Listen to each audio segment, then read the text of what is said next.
जय हिंद everyone. Welcome to study with A K. क्या हाल चाल, कैसे हैं आप सभी लोग। आई होप आप सभी लोग बहुत ही बढ़िया होंगे।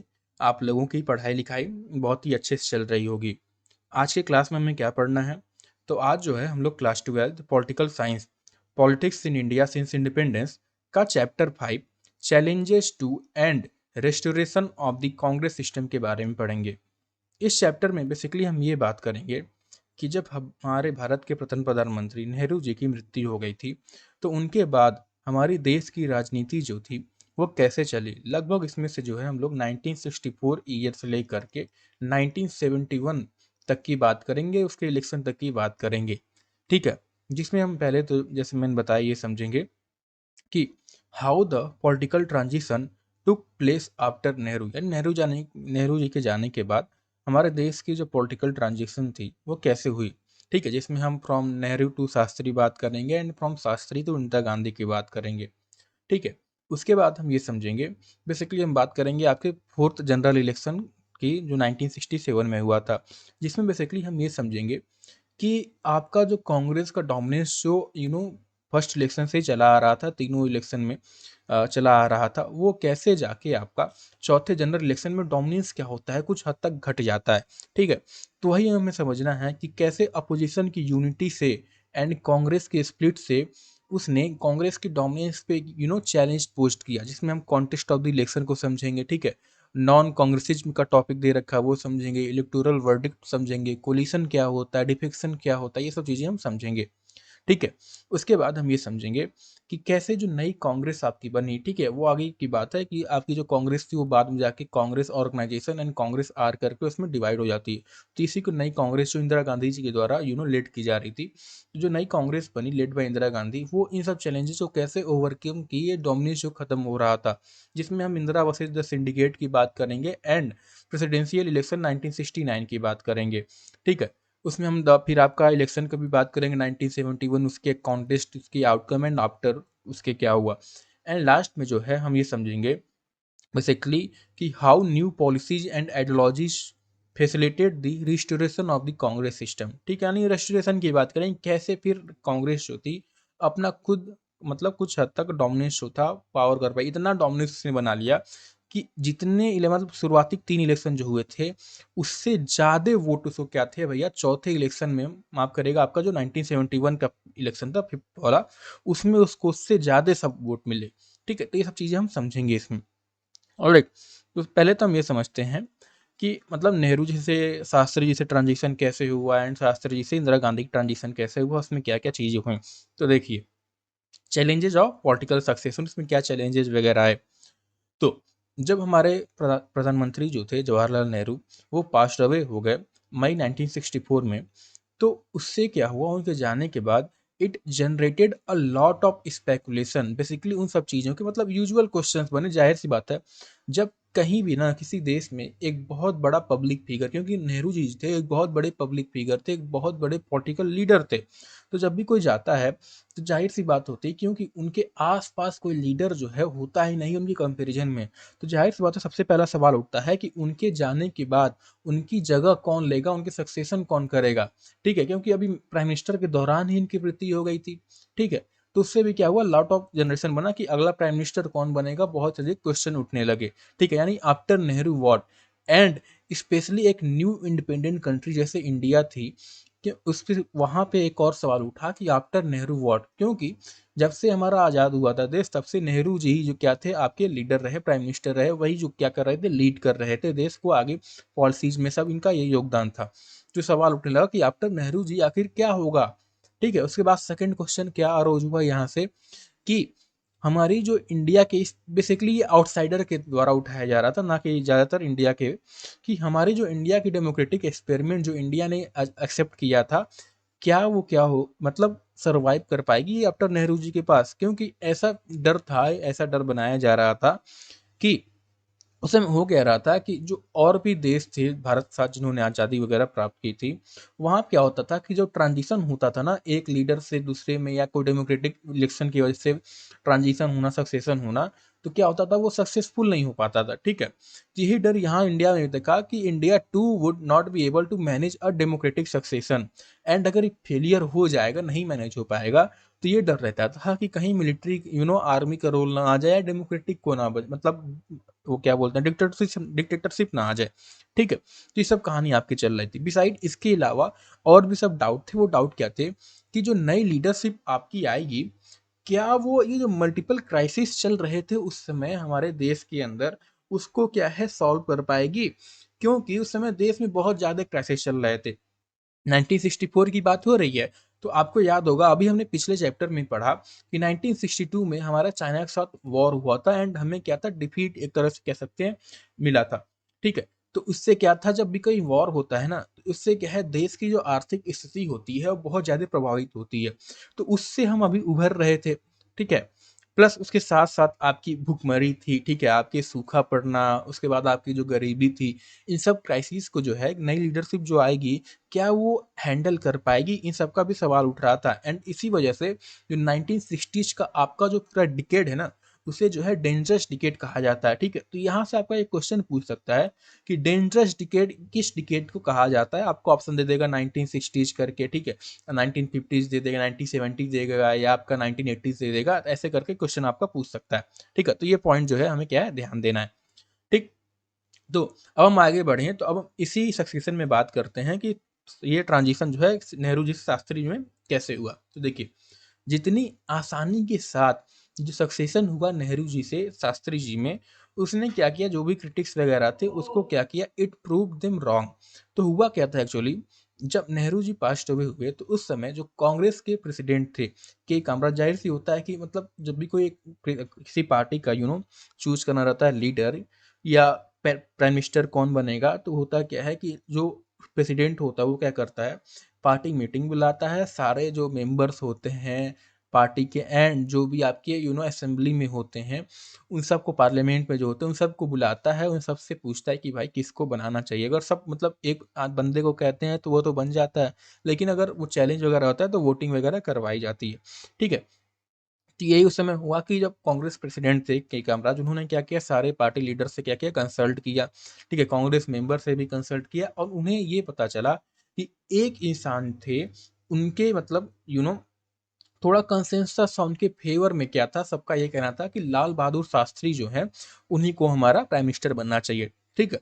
सो he was unanimously chosen as the leader of the Congress parliamentary party and thus became the what country prime minister, ठीक है? शास्त्री जी जो थे, ऐसा कहा जाता है कि मतलब वो बहुत सिंप्लिसिटी के लिए अपने जाने जाते थे, उनके प्रिंसिपल के कमिटमेंट के लिए जाने जाते थे, ठीक है?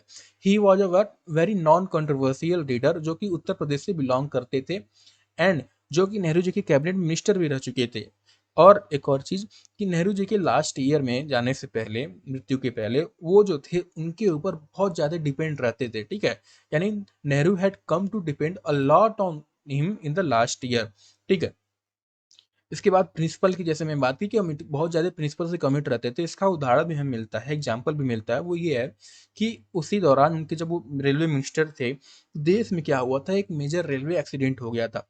तो उस पूरे यू नो एक्सीडेंट की रिस्पॉन्सिबिलिटी लेते हुए उन्होंने रेलवे मिनिस्टर के पद से रिजाइन कर दिया था।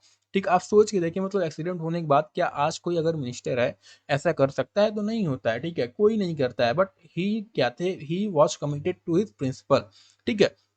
इसके बाद हम आगे बढ़ें तो देखिए शास्त्री जो थे देश के प्रधानमंत्री जो थे 1964 से 1966 यानी 2 ही साल तक ये सर्व कर पाए थे। क्यों सर्व कर पाए थे 2 ही साल तक? क्योंकि हुआ क्या था, अब सब जानते हैं, हमने लास्ट चैप्टर में पढ़ा था कि 1962 में एक वॉर हुआ था, तो वो तो नेहरू जी के अंदर अंडर था। फिर 1965 में जो था हमारा वॉर हुआ था पाकिस्तान के साथ, ठीक है? तो इसी पाकिस्तान को एंड इस वॉर को एंड करने के लिए जो समय प्रेसिडेंट थे पाकिस्तान के मोहम्मद अयूब खान, उनके साथ ये क्या थे एक एग्रीमेंट साइन करने गए थे तस्कनेट में, जो उस समय यूएसएसआर में था एंड करेंटली जो है उज्बेकिस्तान का कैपिटल है। तो वहां पे वो सडनली क्या थे एक्सपायर कर गए थे, ठीक है? सो इनकी जो प्राइम मिनिस्टरशिप थी it came to an abrupt end on 10 January 1966। इसीलिए क्या थे, ये 2 ही साल तक सर्व कर पाए थे। इनके प्राइम मिनिस्टरशिप यानी इनके सर्विंग के दौरान 2 साल के दौरान देश में जो थे 2 मेजर चैलेंजेस आए थे। कौन कौन से थे? पहला ये था कि एक तो आर्थिक जो था आपका दिक्कतें चल रही थी, इम्प्लीकेशंस जो थे वॉर के, उससे देश उभर रहा था। आपके फेल्ड मानसून्स थे, ठीक है, सूखा पड़ना था, सीरियस फूड क्राइसिस था, ठीक है, जिसने चैलेंज दिया। फिर उसके बाद एक और था कि कंट्री जो थी पाकिस्तान के साथ भी जंग लड़ना पड़ा था 1965 में, तो उससे भी क्या थे, बहुत ज़्यादा इफेक्ट हुए थे, ठीक है। इसी दौरान शास्त्री जी ने हमारे देश के किसानों की सिंबलाइज करने के लिए, उनका मनोबल बढ़ाने के लिए एक बहुत बड़ा फेमस उनका स्लोगन है, जो था कि जय जवान जय किसान का नारा जो था इन्होंने इसी टाइम दिया था, ठीक है। तो ये नारा जो है, ये स्लोगन जो है, हमें जो है याद रखना है। क्यों याद रखना है? क्योंकि क्वेश्चंस जो है शास्त्री जी से रिलेटेड ज़्यादातर इधर ही से पूछेगा। ये आपसे पूछ, बहुत कम चांस है कि ये पूछ लेगा कि वो रेलवे मिनिस्टर कब थे, ठीक है। या आपके ये इधर देखो ना, ये दिया हुआ है कि प्राइम मिनिस्टर तो आपसे पूछ सकता है कि प्राइम मिनिस्टर कब थे, ठीक है। एंड ज़्यादातर और सब जो यूपी कैबिनेट में मतलब थे, ये सब चीज़ें जो है बहुत कम चांस है पूछने का। ज़्यादातर एक तो यहीं से पूछेगा, ठीक है। जय जवान जय किसान का स्लोगन जो था किसने दिया था, और उससे बात पूछ सकता है तो प्राइम मिनिस्टर कब से कब थे, ठीक है, ये पूछ सकता है। उससे ज़्यादा जो है क्वेश्चंस मुझे नहीं लगता पूछा जाएगा, ठीक है। उससे पूछा जाएगा तो भाई फिर इतनी चीज़ें हमें पढ़नी भी तो है, सब तो हम याद रख नहीं सकते। ऑलराइट, तो अब हम बात करते हैं, जब शास्त्री जी की मृत्यु हो गई तो उसके बाद क्या हुआ। तो उसके बाद आपको सब पता है कि इंदिरा गांधी जो थी वो प्राइम मिनिस्टर बने। तो कैसे मतलब उनको ये पद मिला वो समझते हैं। Prime minister, how she came to be became as prime minister of India. तो देखिए, 10 कांग्रेस जो था 2 साल के अंदर ही उसको सक्सेशन का झेलना पड़ा था, चैलेंज झेलना पड़ा था। इस टाइम क्या था, शास्त्री जी के समय तो क्या था, कोई चैलेंज वगैरह नहीं था, कोई कंपटीशन नहीं था, ठीक है। वो अनएमिसली चूज किए गए थे as a prime minister candidate.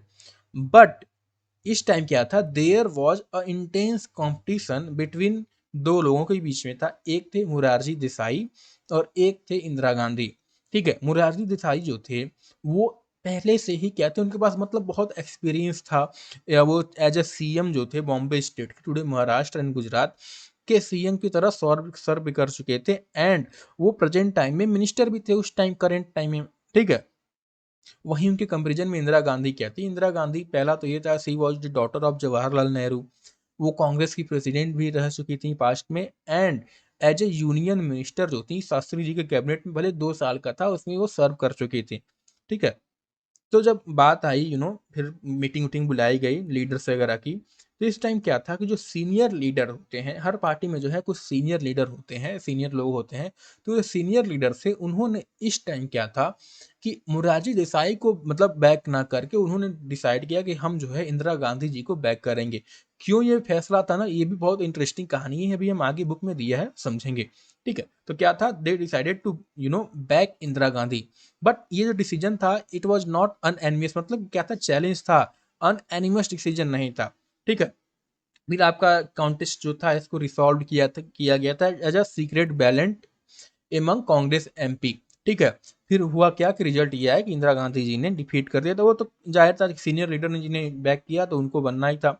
Defeated Morarji Desai by securing the support of more than 2/3 of the parties MP, ठीक है। So a very peaceful transition का पावर हुआ डिस्पाइट इतने इंटेंस कॉम्पिटिशन लीडरशिप के बावजूद, ठीक है। इसे क्या था, as a sign of maturity of India's democracy देखा गया था, ठीक है। इसमें एक स्टेटमेंट भी दे रखा है एडिटोरियल में, द गार्जियन ऑफ लंदन, ठीक है, जिसमें कंपेयर किया गया है the political succession after Nehru with the succession drama after Harold. तो हुआ क्या था कि ब्रिटेन में मतलब क्या हुआ था कि जो न्यू प्राइम मिनिस्टरशिप इंडिया में थी ना, इतने ज़्यादा कंपटीशन के बाद भी, इतने ज़्यादा फॉरवर्डिंग होने के बाद भी, जिस तरह से उनका ट्रांजिशन हुआ ना, it was named with more dispatch, वो बहुत ज़्यादा आसानी से हो गया था। तो it was named with more dispatch and much more dignity than was the new prime ministership of Britain. यानी ब्रिटेन के साथ हमारी डेमोक्रेसी को आप देख सकते हैं, यहाँ कंपैरिजन किया जा रहा था, हमारी डेमोक्रेसी को ब्रिटेन से ज़्यादा बढ़िया कहा जाने लगा, ठीक है। ये सब चीज़ें उस समय हुई थी। इसके बाद हम आगे बढ़े तो आप देख सकते हैं कि एक कार्टून दे रखा है जिसमें इनको जो है चूज किया जा रहा है, ऑलराइट, मुरारजी देसाई वगैरह। इसके बाद हम आगे बढ़े तो it took some time before the prime minister could settle down, ठीक है। वाइल क्योंकि देखिए 1966 में इनको क्या था, प्राइम मिनिस्टर चूज किया गया, एंड अगले साल ही आपका जो था 1967 में क्या था, इलेक्शन आने वाला था, ठीक है। So while Indira Gandhi had been politically active, यानी इंदिरा गांधी जो थी वो भले ही पॉलिटिकली जो थी बहुत एक्टिव रही थी बहुत लंबे समय से, बट वो एक होता है ना कि एज ए मिनिस्टर आपने, यानी एक एक्सपीरियंस उनके अंदर नहीं था, सी वॉज इन एक्सपीरियंस्ड, ठीक है। क्योंकि अगर वो मिनिस्टर के तौर पे भी सर्व तो किया था, but it was only for a short period, ठीक है। सीनियर लीडर कांग्रेस जो थे, कांग्रेस के लीडर वगैरह थे, उन्होंने बेसिकली ये सोच के किया था इंदिरा गांधी को सपोर्ट कि वो क्या होंगी, क्योंकि she is very politically inexperience and उनको एडमिनिस्ट्रेटिव की ज़्यादा जानकारी नहीं है, तो it would compel her to what, कि वो जो होंगी उन लीडर्स के ऊपर ही बार बार क्या होंगी, डिपेंड करके आएंगे। कठपुतली की तरह उन्होंने सोचा कि हम बैठा देंगे अपना कैंडिडेट और जो हम कहेंगे उसकी तरह वो नचाए जाएंगे, ऐसे करने का उन्होंने सोचा था, ठीक है। सो हुआ क्या कि एक साल के अंदर ही प्राइम मिनिस्टर बनने के बाद इंदिरा गांधी जी को जो था, जैसे मैं बताया, क्या था, अपनी पार्टी को ये नो लीड करना था लोकसभा इलेक्शन में, क्योंकि जो मेन लीडर होता है वो प्राइम मिनिस्टर ही होता है, ठीक है। प्रेसिडेंट तो होता है पार्टी का, बट जो मेन चेहरा दिखाया था वो तो प्राइम मिनिस्टर की होता है, she had to lead your party. और इस टाइम क्या था कि देश में इकोनॉमिक सिचुएशन जो अभी हमने देखा खराब चल रही थी, वो क्या हुई और इंक्रीज, मतलब बढ़ी, सुधरी नहीं, वो और डिटेरॉइट हो गई उनकी प्रॉब्लम बढ़ाते हुए। इन सब डिफिकल्टीज को फेस करते हुए उन्होंने अब ये ठान लिया कि अगर उनको सुधारना है, उनको अगर इलेक्शन बढ़िया करना है, तो उनको जो है पार्टी की कंट्रोल लेनी पड़ेगी इन सीनियर लीडर से, ठीक है। इनको सिंडिकेट कहा गया, सीनियर लीडर को, अभी हम आगे समझेंगे, and to demonstrate her leadership skill, ठीक है। तो यहाँ पे इंदिरा गांधी जी के बारे में कुछ चीजें दे रखी हैं। पहला तो आपको यही जानना है कि प्राइम मिनिस्टर कब से थी, तो 1966 पहली बार ये बनी थी न, to 1977, right, and 1980 to 1984 daughter of Jawaharlal Nehru, तो ये तो आई थिंक मुझे नहीं लगता कि कोई भूलने वाली चीज है, ठीक है। फिर participated in the freedom struggle as a young Congress worker, तो इधर से तो सवाल बनेगा नहीं, ठीक है। पार्टी तो आपको पता है कि कांग्रेस से की थी वो, राइट। फिर कांग्रेस प्रेसिडेंट, ये सब सवाल पढ़ लेना, बट इधर से ज्यादा क्वेश्चन वगैरह नहीं पूछेंगे। ये स्लोगन वगैरह जो है अभी हम इसके बारे में पढ़ेंगे कि गरीबी हटाओ स्लोगन दिया था, प्रीवी पर्स इन्होंने एबॉलिश कर दिया था, बैंक का नेशनलाइजेशन किया था, न्यूक्लियर टेस्ट हुए थे, एंड ऑल चीज, ये सब जो है आपके आगे हम पढ़ेंगे, ठीक है।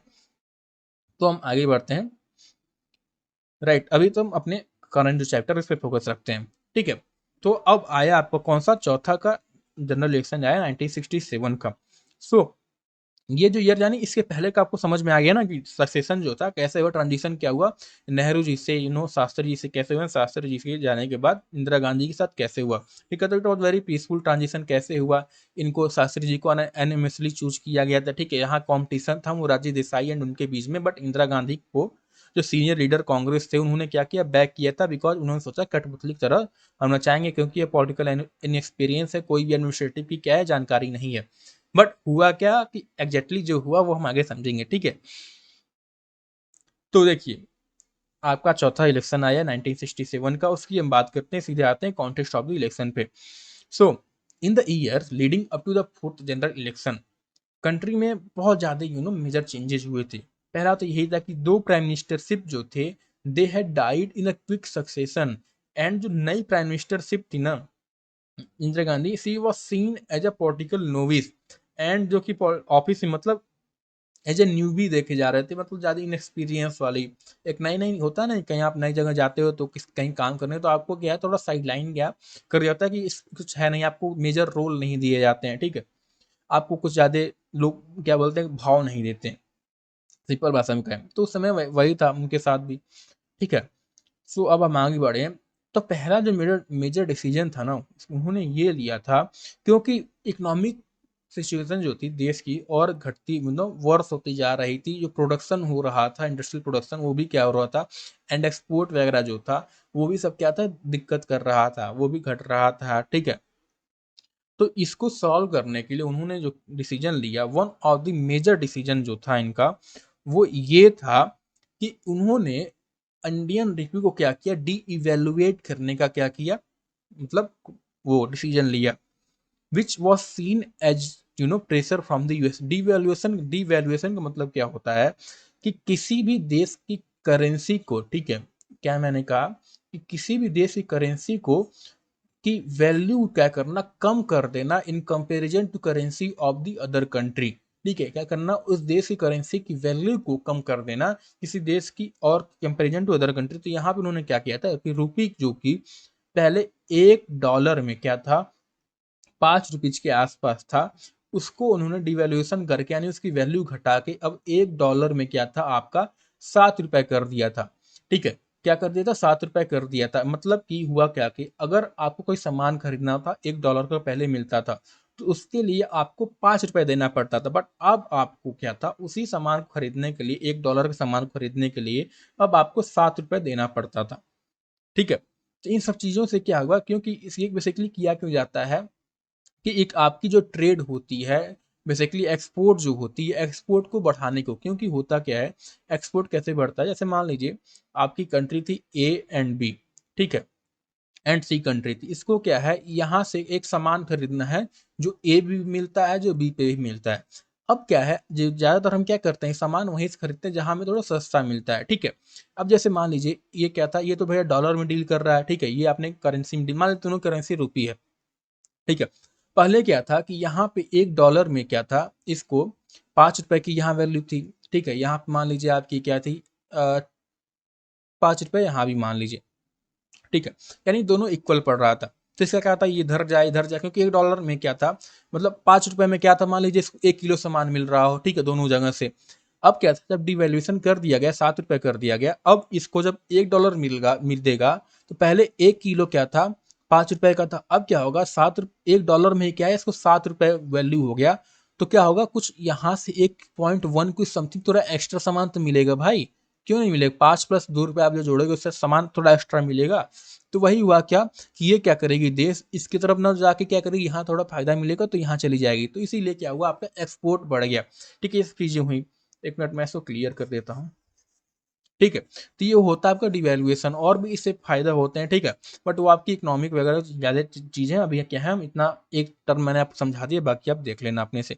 ठीक है, जिन्होंने इकोनॉमिक पढ़ रखा हुआ, आई डोंट थिंक आपको प्रॉब्लम होगा समझने में ज्यादा। ठीक है, तो अब हुआ क्या कि सोचा तो ये गया था, मतलब कि संभल जाएगी, तो हुआ भी क्या, मतलब संभली भी थी इकोनॉमी, थोड़ी संभली भी, बट इससे हुआ क्या कि आपकी जो प्राइजेस थी, आपकी जो इन्फ्लेशन थी, जो महंगाई थी, वो क्या हुई, वो बढ़ गई बहुत ज्यादा। ठीक है, जो आपकी कमोडिटीज के प्राइस थे, एसेंशियल कमोडिटीज के प्राइस थे, वो क्या हुए, बढ़ गए ज्यादा। क्यों बढ़ गए, क्योंकि देखिए उस समय जो था देश में प्रोडक्शन था बहुत कम होता था, राइट। जो भी सामान हमें मंगाना पड़ता था, हम क्या थे, दूसरे कंट्री से एक्सपोर्ट करते थे, मतलब इंपोर्ट करके मंगाते थे। ठीक है, तो जब इंपोर्ट करके मंगाते थे, पहले क्या था, $1 का मान लीजिए, पहले क्या था, हमें 5 रुपए देना पड़ता था कोई सामान मंगाने के लिए। अब उसी सामान को मंगाने के लिए, $1 सामान को हमें क्या है, 7 रुपए देना पड़ेगा। तो क्या होगा, धीरे धीरे आपका क्या है, प्राइस यहाँ राइज होगा। तो 7 रुपए जब खरीदेगा ही भाई सामान, तो क्या होगा, प्राइस इधर बढ़ेगा भी। तो वही था कि इन्फ्लेशन जो था आपका बढ़ गया। ठीक है, लोगों ने बहुत ज्यादा बंद किए गए, हड़ताल किए, protest, people started protesting against this. ठीक है, और उस समय जो गवर्नमेंट भी थी ना, उन्होंने इसको लोगों की प्रॉब्लम के तौर पे ना देख के, बल्कि उसे as a law and order problem देखा, जिसने और जो था गवर्नमेंट के अगेंस्ट बिटरनेस लोगों में क्या की, पैदा कर दी। ठीक है, तो इसके बाद अब जाहिर से होता है, जब प्रोटेस्ट कहीं से होता है, दिक्कतें होती हैं, तो क्या होते हैं, अपोजिशन पार्टीज तो आना ही था। जो आपके जितने भी कम्युनिस्ट थे, सोशलिस्ट थे, ठीक, और भी सब अपोजिशन पार्टीज वगैरह थी, वो क्या हुए, दे स्टार्टेड, मतलब इनके अगेंस्ट हो गए ठीक है, अब हम टर्म समझते हैं, इसमें दिया है नॉन कांग्रेसिज्म, ये क्या है, इसको देखते हैं। देखिए, ये सिचुएशन था, ये पार्टी पॉलिटिक्स से तो आपका रह नहीं सकता था। ठीक है, जो भी अपोजिशन पार्टीज थी, ये क्या होती हैं, आई थिंक आपको पता होगा कि जो भी प्रोटेस्ट वगैरह मेजर होते हैं, उसके पीछे कोई ना कोई पार्टी जो है, अपोजिशन पार्टी जरूर होती है। ठीक है, तो उस समय भी यही हुआ कि opposition party were in forefront of organising public protest and pressuring the government. ठीक है, parties opposed to the Congress realized that division of their vote kept the Congress in power।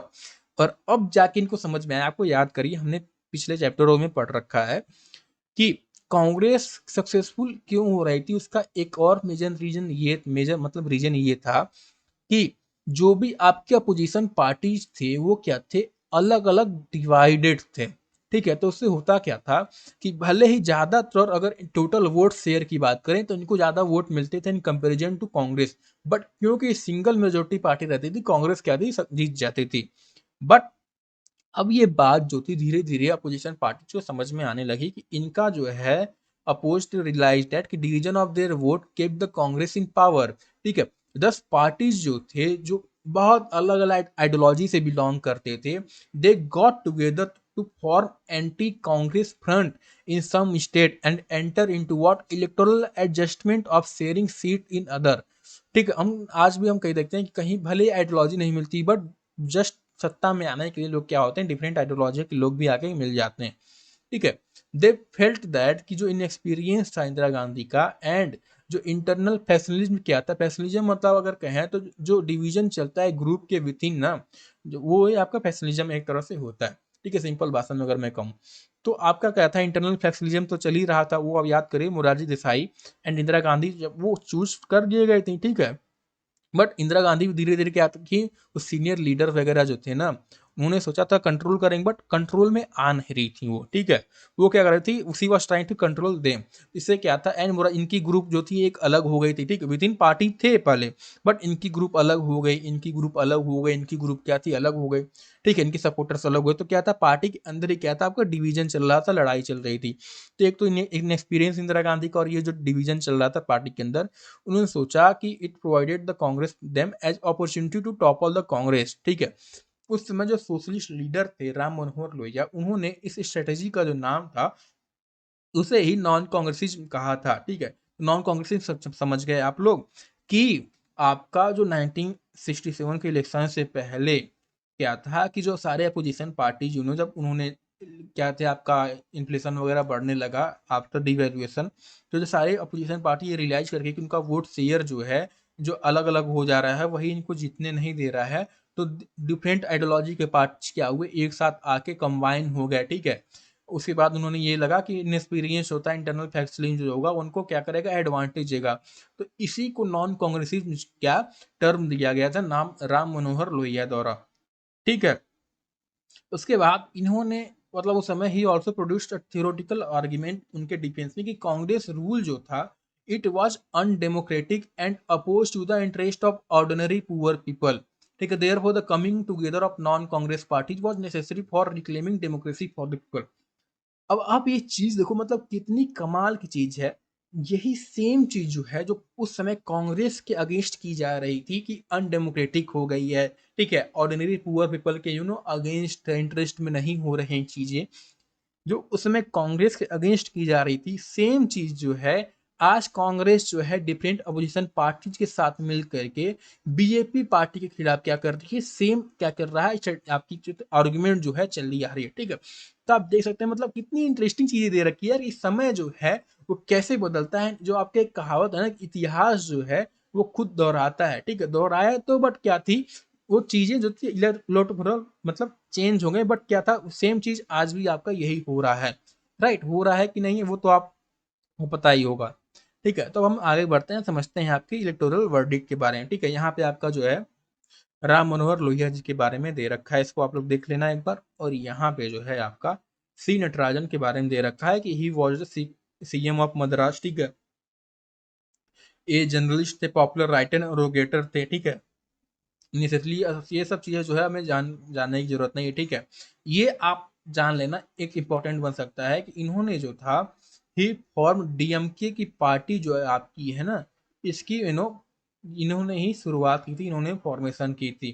ठीक है, ये जो थे हिंदी पोजीशन के खिलाफ, तो वो अभी मैं आगे समझाता हूँ। ठीक है, तो एक चीज बस इसमें इनकी याद रखना कि डीएमके के क्या थे, फाउंडर थे। और अगर आप साउथ इंडियन स्टेट से हैं तो maybe you can try to मतलब चीफ मिनिस्टर ऑफ मद्रास से ये।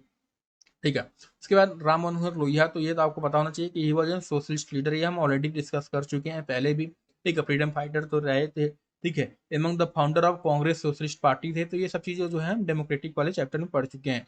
ठीक है, आफ्टर स्ट्रीट क्या थे, the leader of socialist party and later some socialist party के मेंबर भी थे। ठीक है, ये सब वो चीजें थी। उसके बाद founder editor of Mankind and जन के थे, नोन फॉर ओरिजिनल कॉन्ट्रीब्यूशन। ठीक है, तो ये आप याद रख सकते हैं कि सवाल पूछ सकते हैं कि मैनकाइंड एंड जन के वो कौन थे, एडिटर कौन थे। ठीक है, और सब चीजें तो आपकी रहेंगी, बट इतना चीज आपको जो है एक याद रखना है।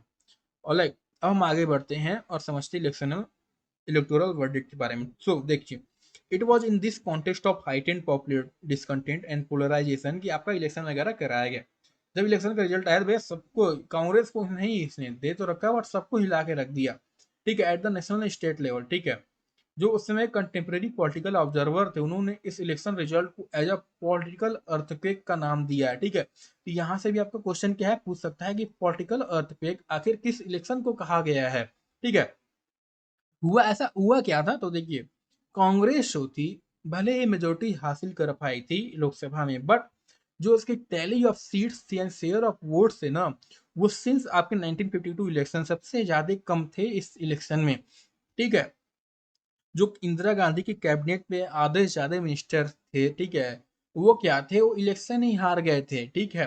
जो पॉलिटिकल स्टॉलवर्ड थे, मतलब बहुत ज्यादा सपोर्टर्स वगैरह थे, वो क्या थे, अपनी कॉन्स्टिट्यूंसी में हार गए थे। जैसे कामराज थे, ये चीजें जो प्रेसिडेंट थे कांग्रेस पार्टी के, वो खुद हार गए थे भाई, ठीक है। ये हाल था आपका उसका, ठीक है। तो ये देख सकते हैं, ये जो रेड वाले स्टेट है ना, ये सब स्टेट कांग्रेस जो थी ये पूरी तरह से हार गई थी।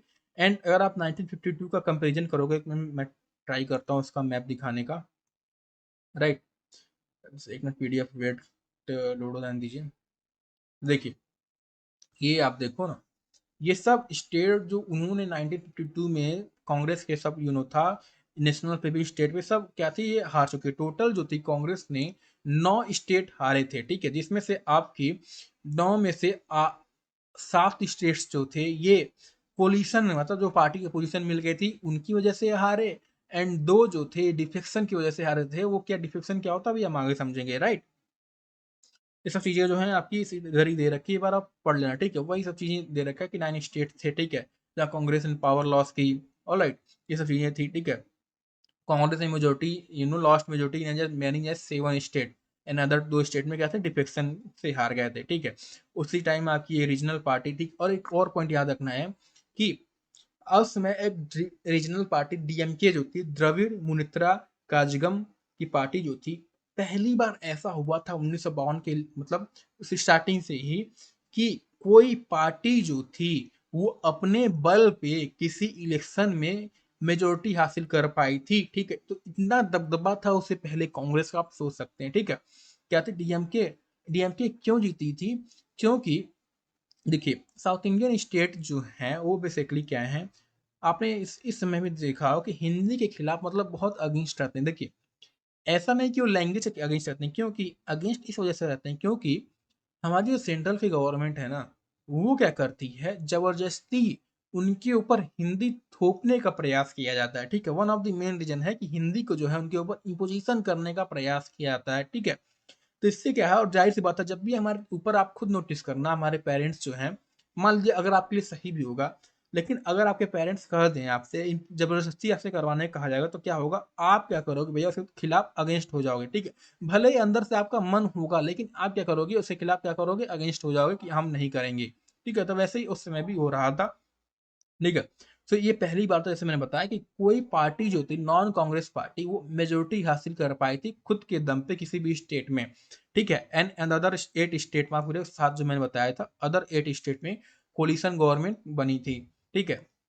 सो उसमें एक पॉपुलर सेइंग जो थी, आपको याद रखना, यहाँ से क्वेश्चन पूछ सकता है, वो ये था, if one could take a train from Delhi to Howrah and not pass through a single Congress rule state, ठीक है। ये बेसिकली स्ट्रेंज फीलिंग था उन लोगों के लिए, मतलब जो मतलब कांग्रेस को तो पावर से देखते आ रहे थे, ठीक है। सो अब सवाल बनता था कि कांग्रेस का डोमिनेशन वगैरह ओवर हो चुका था, उसको हम आगे समझेंगे अभी, ठीक है। अब थोड़ा समझते हैं जो कोलिशन वाली चीजों को। देखिए, ये जो इलेक्शन ऑफ 1967 था ना, it brought into picture the phenomena of coalition, ठीक है।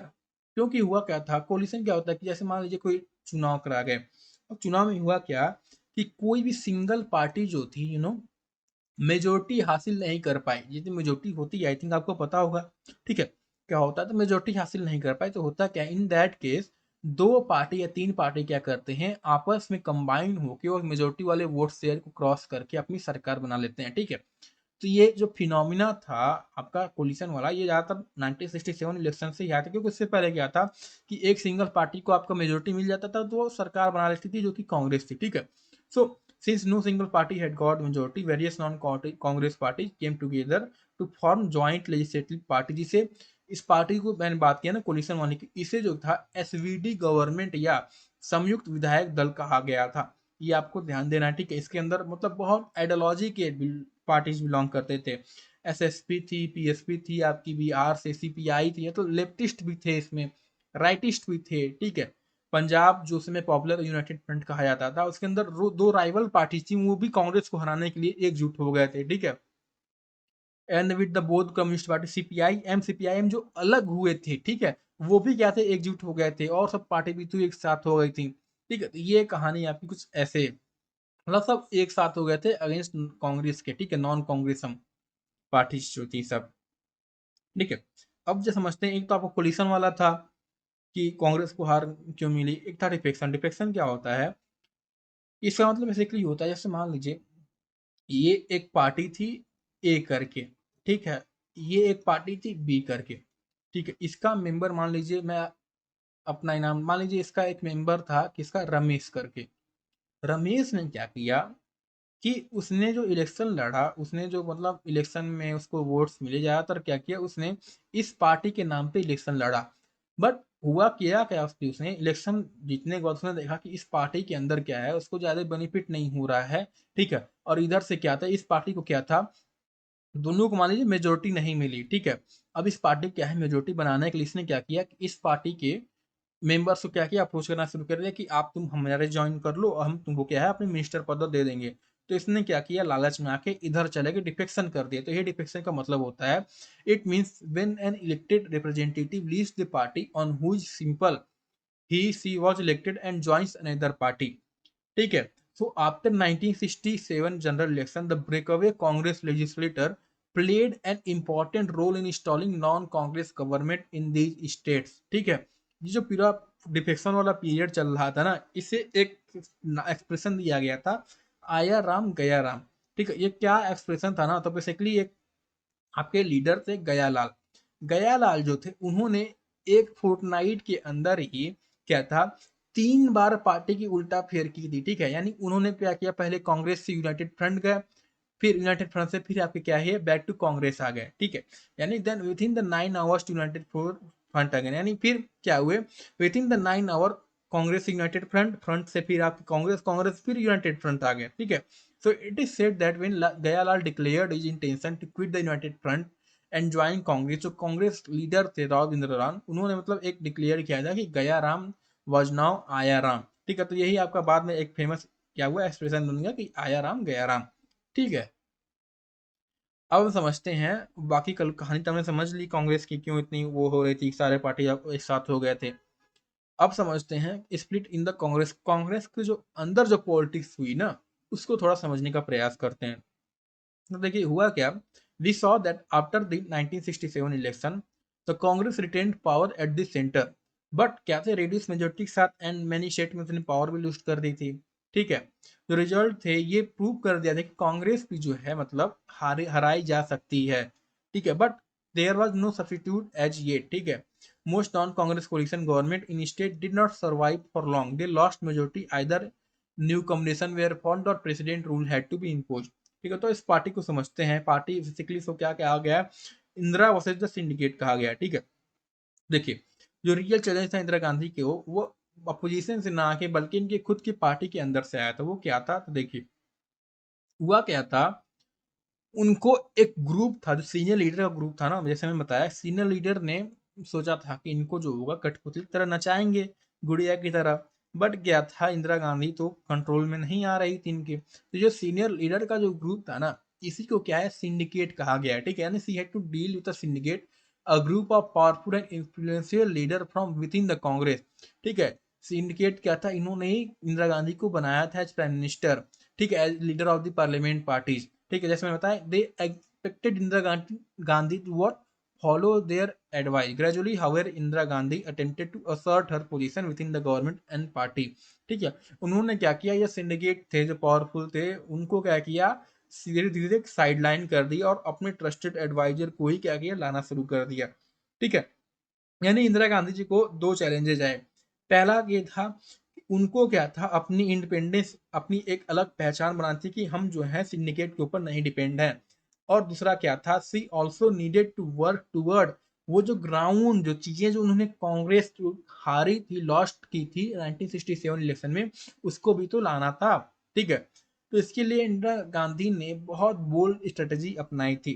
ठीक है, उन्होंने क्या किया कि ये पावर स्ट्रगल चल रहा था ना, उन्होंने कह दिया कि एक आइडियोलॉजिकल डिफरेंस है। ठीक है, उन्होंने क्या कहा कि सब जो सिंडिकेट है ये सब क्या है, अमीर को मतलब ज्यादा मानते हैं और हम जो है गरीब वालों को ज्यादा मानते हैं। ठीक है, सपोर्ट करते हैं। ठीक है, एक तरह से आइडियोलॉजिकल जंग कर दी उन्होंने एक तरह से। ठीक है, she launch series of initiative to give और लेफ्ट ओरिएंटेशन देने का प्रयास किया। ठीक है, उन्होंने 10 पॉइंट प्रोग्राम अडॉप्ट किया जिसमें उन्होंने ये कहा कि हम जो होंगे, ये जितने भी बैंक है सबको कंट्रोल करेंगे, जो इंश्योरेंस वगैरह है उनकी नेशनलाइजेशन करेंगे। ठीक है, अर्बन प्रॉपर्टी पे सीलिंग लगाएंगे, राइट, एंड इनकम पे।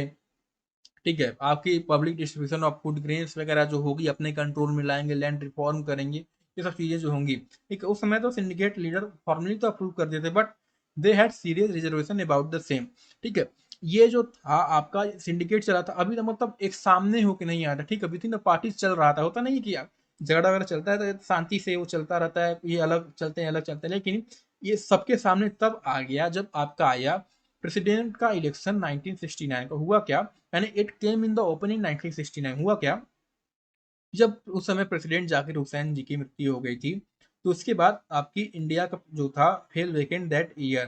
ठीक है, despite Mrs Gandhi reservation for the syndicate, syndicate ने क्या किया, अब यहाँ पे उन्होंने इंदिरा गांधी जो चाहती थी वो किसी और को खड़ा करना चाहती थी, बट उनके अपोजिशन के खिलाफ, ठीक है, उन्होंने क्या किया, उनके एक लॉन्ग अपोनेंट को क्या किया, खड़ा कर दिया, जो थे एन संजीवा रेड्डी को। यानी सिंडिकेट ने क्या किया, अपने लीडर को सेलेक्ट किया। वहीं पे इंदिरा गांधी क्योंकि पार्टी के अंदर थी तो डायरेक्ट तो उन्होंने सपोर्ट नहीं किया स्टार्टिंग में, बट उन्होंने जो समय वाइस प्रेसिडेंट थे वीवी गिरी, उनको क्या किया कि उनको इंकरेज किया कि आप जो है अपनी एज एन इंडिपेंडेंट कैंडिडेट क्या करो, नॉमिनेशन करो। ठीक है, नहीं इंदिरा गांधी ने कह सकते हैं वीवी गिरी को खड़ा किया, एंड रेड्डी ने क्या किया, मतलब सिंडिकेट के ने क्या किया, रेड्डी को खड़ा किया, संजीवा रेड्डी को जी को खड़ा किया। ठीक है, तो हुआ क्या, आप बात फिर आपकी आगे चली। She also announce several big and popular measure. ठीक है, वो हमने देखा क्या कि नेशनलाइजेशन ऑफ बैंक को करेंगे, और प्रीवी पर्स क्या था कि आपके जो थे, जो आपको याद करें प्रिंसली स्टेट जो थे, राइट, प्रिंसली स्टेट के जो राजा महाराजा थे उनको क्या था, स्पेशल प्रिविलेज दिया जाता था। उसी को उन्होंने क्या किया था कि हम इसको क्या है एबॉलिश कर देंगे, इनको देने की कोई जरूरत नहीं है। ठीक है, मोरारजी देसाई जो समय डिप्टी प्राइम मिनिस्टर थे वो क्या थे, वो इन सब चीजों के अगेंस्ट थे। ठीक है, ठीक, on the Beth about serious differences उनमें इमर्ज हो गया, उन्होंने क्या किया, पार्टी को लीव कर दिया था। ठीक है, कांग्रेस में क्या था, पहले भी ऐसे डिफरेंसेस हुए थे, बट इस टाइम क्या था, लोगों ने ठान लिया था कि हम जो होंगे शो डाउन करके रहेंगे। ठीक है, तो हुआ क्या, उसमें कांग्रेस के जो प्रेसिडेंट थे, यानी सिंडिकेट के लोग जो थे, उन्होंने सारे कांग्रेस एमपी सारे एमएलए को क्या कहा कि आपको जो है संजीवा रेड्डी को क्या करना है, वोट देना है, जो पार्टी के ऑफिशियल कैंडिडेट है। उसकी तरफ इंदिरा गांधी जो थी, उन्होंने she requisitioning a special meeting of the AICC. ठीक है, इसी वजह से उन्हें क्या है, रिक्वेशनिस्ट कहा जाता है। ठीक है, रिक्वेशनिस्ट का मतलब क्या होता है अभी मैं आपको बताता हूँ। तो हुआ क्या, सिंपल भाषा में कहें तो इंदिरा गांधी ने क्या किया, उन्होंने वीवी गिरी को क्या किया, साइलेंटली सपोर्ट करना स्टार्ट किया। ठीक है, उन्होंने क्या कहा कि जितने एमएलए एमपी हैं आप क्या करो, आप कॉन्साइंस वोट करो। ठीक है, यानी आपको क्या करना है, आपको किसी दबाव में आके वोट नहीं करना है, आप जिसको वोट करना चाहें आप उसको वोट करने को फ्री हैं। ठीक है, ये उन्होंने कहा। ठीक, तो ये बाकी चीजें चली, यानी इंदिरा गांधी ने यही सलाह। तो हुआ क्या कि जब रिजल्ट आया, ठीक है, तो हुआ क्या कि आपका बाद में रिजल्ट में ये हुआ कि जो आपके वीवी गिरी थे, उन वो क्या किए भैया, इंडिपेंडेंट कैंडिडेट थे, वो क्या हुए, इलेक्शन जीत गए, एंड जो सिंडिकेट के ऑफिशियल लीडर थे संजीवा रेड्डी, वो क्या थे, हार गए। ठीक है, रिक्वेस्टमेंट का जो मतलब होता है ना कि बेसिकली इसका मतलब होता है ऑफिशियली किसी चीज को रिक्वेस्ट करना। ठीक है, या डिमांड, ऑफिशियली किसी को चीज को डिमांड करना, obtain in a word formal या किसी अथॉरिटिव मैनर में। ठीक है, तो इसी वजह से रिक्वेस्टनिस्ट इसे कहा गया। ठीक है, तो हुआ क्या कि the defeat of official candidate जो थे, इट फॉर्मलाइज, मतलब जब हो गया था, डिफीट हो गए, तो क्या हुई, कांग्रेस पार्टी जो थी टूट गई, स्प्लिट हो गई दो पार्ट में।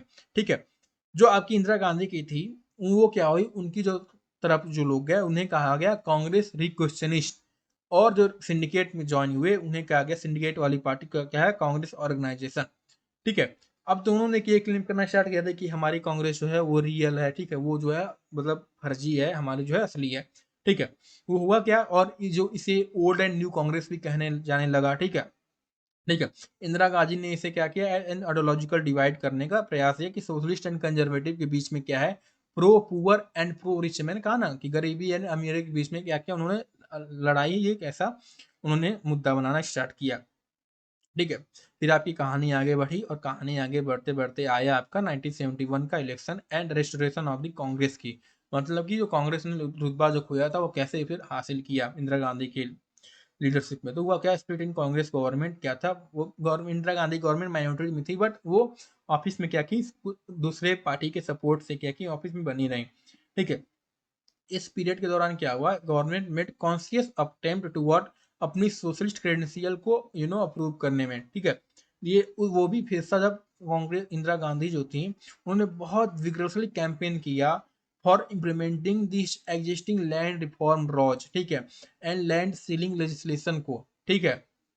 उन्होंने क्या किया, in order to end dependence on other political party, अपनी जो पार्टी पोजीशन थी उसको स्ट्रेंथ करने का प्रयास किया पार्लियामेंट के अंदर, ठीक है। बहुत चीजें उन्होंने मतलब ट्राई की, ठीक है। फिर क्या हुआ, उन्होंने एक बहुत ज्यादा बोल्ड मूव लिया, बोल्ड मूव ये था कि दिसंबर 1970 में उन्होंने क्या कहा कि जो करंट सरकार है उसको डिसोल्यूट करने का यानी हटाने का, लोकसभा में क्या किया कि डिसोल्यूशन ऑफ द लोकसभा का रिकमेंड कर दी, और क्या हुआ आपका लोकसभा डिसोल्यूशन हो गया, एंड वही आपका फिफ्थ जनरल इलेक्शन क्या हुआ आपका हुआ, वेयर हेल्ड इन फरवरी 1971, ठीक है। तो election contest appear to be loaded against what Congress are questioning, यानी इंदिरा गांधी वाली जो थी, after the new Congress was just one faction of an already weak party, ठीक है। सबका ये मानना था कि जो रियल ऑर्गेनाइजेशन स्ट्रेंथ है वो कांग्रेस पार्टी की जो है वो बेसिकली कांग्रेस ऑर्गेनाइजेशन के अंडर थी, ठीक है। And to make matter worse for Indira Gandhi, जितने भी आपके ऑल मेजर नॉन कम्युनिस्ट थे, नॉन कांग्रेस अपोजिशन पार्टीज थी ना, ये क्या थे, electoral alliance grand alliance form कर लिए इस कांग्रेस आर के अगेंस्ट, ठीक है, जिसमें बहुत ज्यादा पार्टीज वगैरह मिले थे, ठीक है। ये हुआ क्या कि कांग्रेस की जो जितने भी आपकी नई कांग्रेस या जो अपोजिशन थे, वो एक चीज मिसिंग था, वो चीज क्या था मिसिंग था, वो था कि उनके पास कोई एजेंडा, कोई इशू, कोई पॉजिटिव स्लोगन नहीं था जो इंदिरा गांधी के पास था, ठीक है। यानी they it had an issue, Congress party जो नहीं थी उसके पास एक मुद्दा था, ठीक है। पॉलिटिकल चुनाव जो होते हैं मुद्दे के ऊपर लड़े जाते हैं, अगर आपके पास सही मुद्दा नहीं है तो आप कितनी भी मेहनत कर लो आप क्या हो, इलेक्शन हार जाओगे, ठीक है। So Indira Gandhi said that the position alliance had only one common programme, वो था उनका मुद्दा ये बन गया था कि आप इंदिरा हटाओ, रिमूव इंदिरा, ठीक है। और वही स्लोगन अगर आपके आज के कंपैरिजन में करो ना तो यही चीज जो है आज में कांग्रेस किसी और पार्टी के मिलके किसी और पार्टी के अगेंस्ट क्या है दिखती हुई नजर आती है, ठीक है। उस समय उन्होंने एक बहुत फेमस स्लोगन दिया था जो हमें याद रखना है, गरीबी हटाओ का, ठीक है। सी फोकस्ड ऑन, ठीक है, बेसिकली उन्होंने क्या किया कि जो डिसएडवांटेज ग्रुप थे, स्पेशली लैंडलेस, लेबर, दलित, आदिवासी थे, उन्होंने उनको एज ए सपोर्ट बेस बनाने का काम किया इन सब गरीबी हटाओ वगैरह स्लोगन के द्वारा, ठीक है।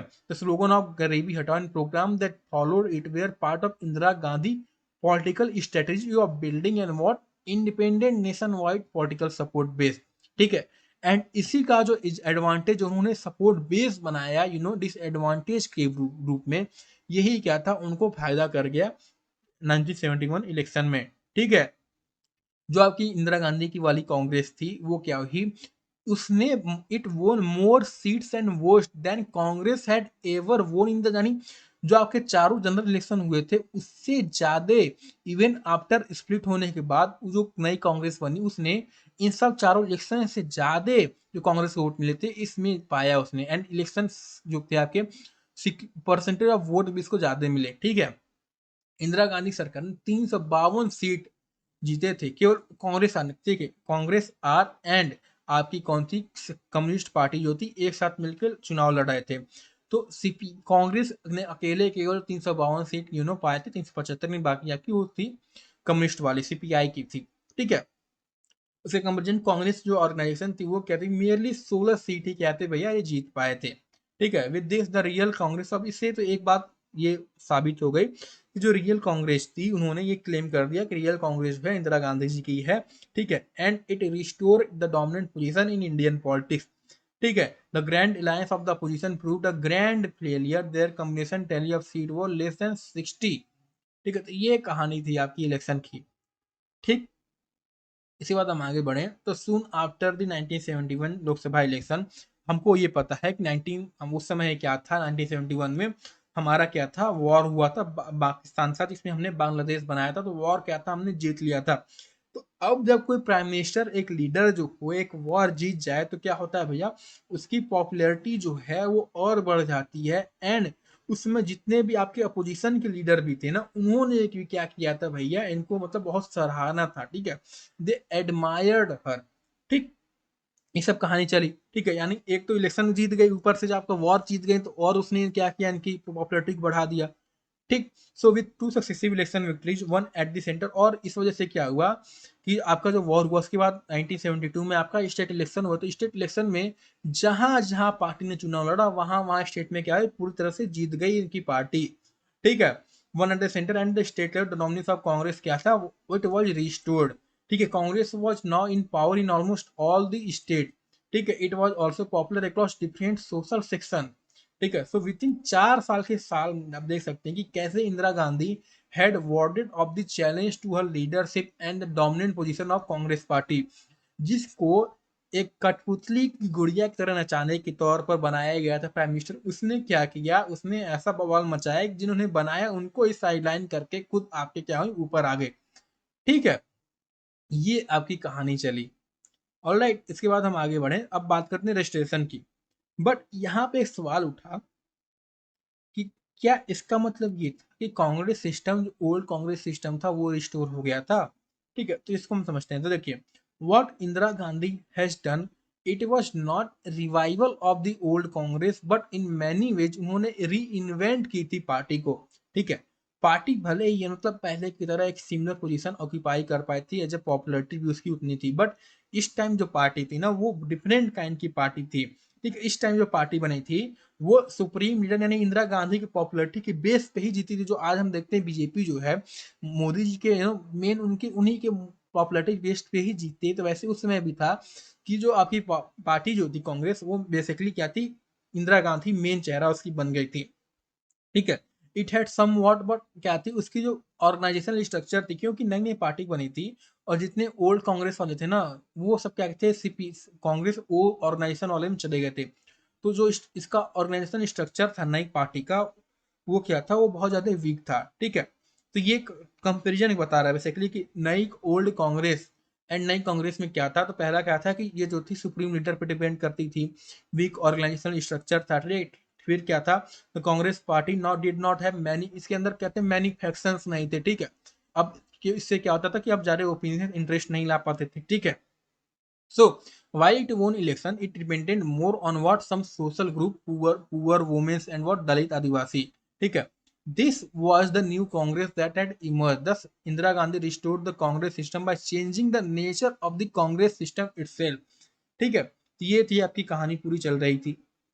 इसके बाद हम आगे बढ़े तो देखिए, despite being more popular the new Congress did not have what kind of capacity to absorb all tension and conflict that जो आपके ओल्ड कांग्रेस सिस्टम में था, जो कांग्रेस जानी जाती थी, ठीक है। वाइल कांग्रेस जो थी it consolidated its position and Indira Gandhi ने अपना पोजीशन जो था जीत लिया, बट जो आपकी डेमोक्रेटिक एक्सप्रेशन चीज थी ना वो क्या हुई, स्पेस लोगों की जो थी वो धीरे धीरे क्या हुई, घटने लगी थी, ठीक है। जो पॉपुलर अनरेस्ट था, mobilisation around the issue of जो डेवलपमेंट था, इकोनॉमिक जो था वो क्या हुआ, वो इम्प्रूव नहीं हुआ। भरे गरीबी हटाओ स्लोगन उन्होंने दिया, बट इलेक्शन के बाद क्या हुआ, वो सब चीजें जो थी वो इम्प्रूव नहीं बल्कि और क्या हुई, घटती गई।